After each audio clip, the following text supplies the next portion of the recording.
Mesdames et messieurs, bonsoir.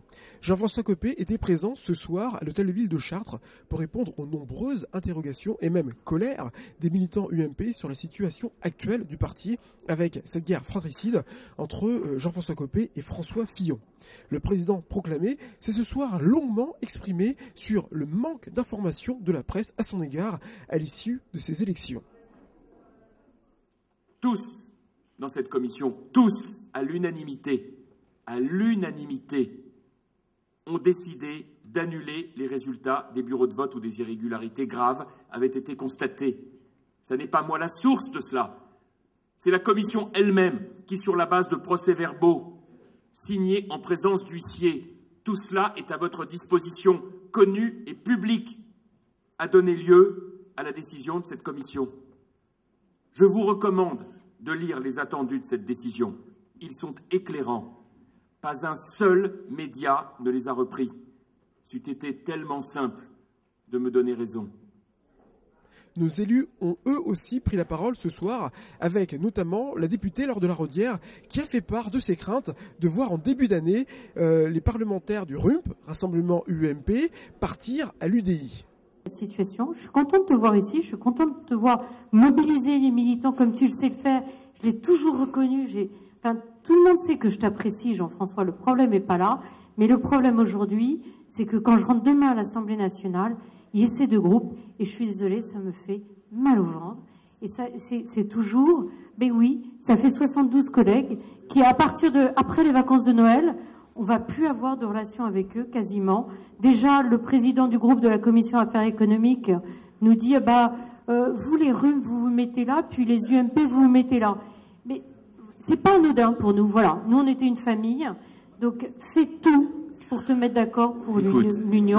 Moi, c'est toi qui je dirais la même chose si François Fillon était là, bien évidemment. Moi, je peux pas faire plus. Voilà. Je sais très bien, juridiquement, tu as gagné, c'est clair. La commission de recours a étudié tous les recours, Fillon, celui de Fillon, celui de Copé. Le problème, il est plus juridique. Il est politique. Il est politique. Bien sûr. Et donc, la question doit se régler d'un point de vue politique entre vous deux. Si les militants des deux camps souhaitent une nouvelle élection, Jean-François Copé refuse qu'elle se produise avant mars 2013, comme ça lui a été proposé ce soir. Alors par contre, tu as tendu la main, tu l'as dit, un revote en 2014. Moi, je pense que 2014 n'est pas forcément une bonne année. Parce qu'il y a les municipales, certes, mais après, il y a les européennes et il y a les sénatoriales. Et je pense que d'entraîner notre mouvement dans des élections internes en 2014, je ne pense pas que ce soit une bonne idée.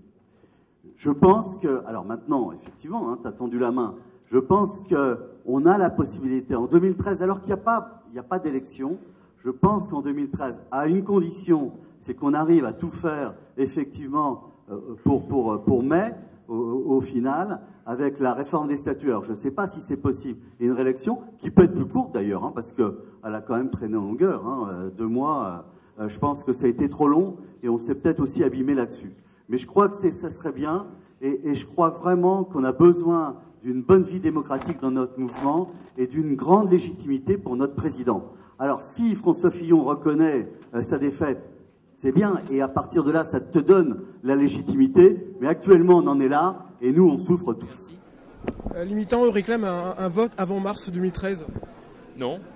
Ça dépend lesquels, vous voyez, chacun a son avis. Les Euréliens, en tout cas, ce soir. Non, il y en a plein qui, justement, souhaitaient au contraire qu'on aille jusqu'au lendemain des municipales. Donc, chacun sa part de vérité.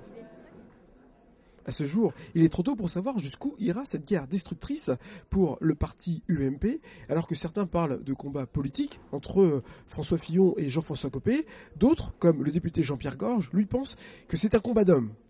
Nous en saurons plus dans quelques semaines, voire dans quelques mois.